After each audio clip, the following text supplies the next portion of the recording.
চলে আসলাম একটা blog video নিয়ে। আজকে অনেক দিন পর নানু বাড়িতে যাবো, চলে ভিডিওটা আপনাদের সাথে শেয়ার করা যাক। আর নানু বাড়ির কাছে হলে কি একটা মহা জ্বালা বলেন, একটু সেজেগুজে যাবো কি, তাই যেতে পারি না, নর্মাল জামা পরেই যাচ্ছি।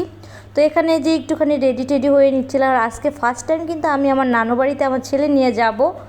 তো নানু বাড়িতে যেহেতু কেউ থাকে না, তাই নানু বাড়িতে আসে, তাই বললাম নানু তুমি আমাদের একটা ট্রিট দাও, চলো তোমাদের বাড়িতে আমরা একদিন থাকবো, একটু বেড়াতে যাব। তো এখানে কিন্তু আমরা এই যে সকালবেলায় চলে যাচ্ছিলাম 11টার দিকে। আর নানু বাড়ির এই রাস্তাটা কিন্তু অনেক বেশি সুন্দর। আমার এই রাস্তায় আসলে এমনিতেই মন ভালো হয়ে যায়, যতই মন খারাপ থাকুক। এত সুন্দর ভিউ দেখেন, দুই পাশে ধান ক্ষেত আর মাঝখানে সুন্দর গাছের রাস্তা, অনেক বেশি ভালো লাগে। তো এখানে একটু ঢং ঢং করে আবার একটু ছবি তুলে নিচ্ছিলাম এবং একটু ভিডিও করে নিচ্ছিলাম। তো ফাইনালি দেখেন এই যে কিন্তু নানু বাড়িতে চলে আসছে। আর নানু বাড়ির কি একটা অবস্থা, যেহেতু মানুষ থাকে না, আর মানুষ না থাকলে বাড়িঘরের কি একটা অবস্থা। তো এখানে এসে দেখি নানু রান্না বান্না করতেছে। আর এখানে আমরা তো এই যে ফল ফ্রুট নিয়ে আসছিলাম, তো কলা, তারপর হলো ড্রাগন, এগুলা কাটাকাটি করে নিচ্ছিলাম। আর নাস্তাটা হলো আজকে আমি সবাইকে বানিয়ে দিচ্ছিলাম, মানে কাটাকাটি করে দিচ্ছিলাম। নানু বাড়িতে এখন আর আগের মতো ভালো লাগে না, কারণ হলো মামারা সবাই আসলে অনেক বেশি ভালো লাগে। যেহেতু বাড়িতে এখন কেউ থাকে না, তাই আমাদের কেমন জানি মানে কেমন লাগে বলতে পারবো না, অন্যরকম লাগে, একদমই ভালো লাগে না।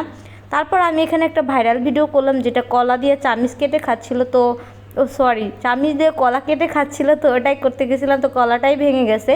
অনেক বেশি পানি পিপাস লেগেছিলো, তাই হলো এখানে চাপকল থেকে পানি নিয়ে নিচ্ছিলাম। কারণ বাড়িতে যেহেতু কেউ থাকে না, তাই মোটরে ওরকমভাবে পানি ওঠানো হয় না। তো ওই কলে এসে দেখলাম পানি নেয়, এটার সাথে আমি কেমন করতেছি দেখেন। ছোটোবেলায় এই কলে কিন্তু ঝোলই দিয়ে চাপ দিতাম, আর এখন এই কলের থেকে কতটাই বড় হয়ে গেছি। তো এখানে নানু রান্না করেছিল কুমড়ি শাক। আর এখানে তো আমার ওই যে সেজন্য নানু হলো আমার কাছ থেকে মানে কলস নিয়ে পানি এনে দিচ্ছিল। এরপর নানুর কাছে অনেক বেশি পেঁপে পেকে গেছে, তো এখন হলো আমি ওগুলা পারবো। তো এই নানুদের এদিক থেকে বড় একটা ধইঞ্চা নিয়ে নিচ্ছিলাম। আর আমি কিন্তু একটু গাছে উঠতে বেশি পছন্দ করি। আগে নানু বাড়ি যখন আসতাম, কোন নানুর গাছে কি হয়েছে, কোন নানা ভাইয়ের গাছে কি হয়েছে, মানে তেঁতুল ডাব, মানে যা হইতো তাই আমি কিন্তু লুকাই লুকাই চুরি করে খেতাম। আর তারা আমাকে কিছু বললে তাদের সাথে অনেক বেশি ঝগড়া করতাম। তো এখনও কিন্তু ওই রকমই আমি করি। আমার অনেক বেশি ভালো লাগে নানুদের সাথে এরকম ঝগড়া করতে। আর কেউ কিছু বললে বলি যে আমি দলিউদ্দিন দড়ির বউ, আদু দড়ির বউ, লেটুন দড়ির বউ, এরকম বলি, মানে আমার নানাদের সবার বউ এরকম বলতাম।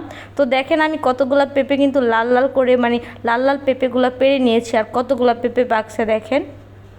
তো এখানে হলো এই যে পেঁপেগুলো কিন্তু কেটে নিচ্ছি সুন্দর করে। পেঁপেগুলো কেটে এরপর হলো রাখতেছিলাম। পেঁপেগুলো অনেক বেশি লাল হয়েছিল, খেতে অনেক বেশি মিষ্টি ছিল, মানে এক একটা এক এক রকম ছিল। তো এরপর নানু এখানে রান্না করেছিল হলো বট, আলু দিয়ে বট রান্না করতেছিল, আর হলো গরুর মাংস রান্না করতেছিল।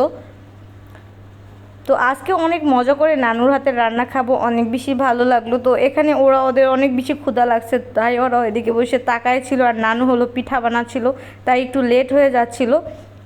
তারপরে এখানে আমার এই ভাইটা একটু ভাইরাল ভিডিও করতেছিল, মানে ওর আবার একটু ফানি ভিডিও, তো এটা ভিডিও করলাম। আর সবাই দেখেন আইফোন থেকে সবার একবারে বাটন ফোন পর্যন্ত, তাই ভিডিও করতেছিলাম।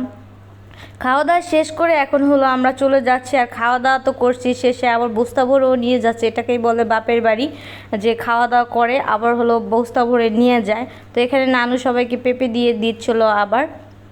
আর খাওয়া দাওয়ার শেষে তো আমি আবার এখানে একটু পান খেয়ে নিলাম, কারণ সবাই যেহেতু পান খায়, পান খেতে আমার বরাবরই অনেক বেশি ভালো লাগে, কিন্তু মাঝে মাঝে খাই।